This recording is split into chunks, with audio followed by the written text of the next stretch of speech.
Jom buat menu untuk breakfast yang sangat sedap dan mudah. Hari ini kita akan buat sandwich telur. Ini adalah inti sandwich telur, yang mana saya guna telur, mayonis, bawang merah dan juga lada.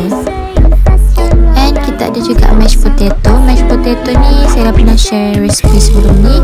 Ini adalah sambal daging yang kita tak keringkan sepenuhnya lagi. Yang ni nak buat inti kari pak. Makan dengan nasi panas pun sedap, makan dengan roti pun sedap. Ini adalah kuih degil, minum dengan air panas. Air teh panas sangat-sangat sedap. And kita ada juga telur masak separuh. So ini adalah bahan nak buat kari pak kita. Kita ada telur.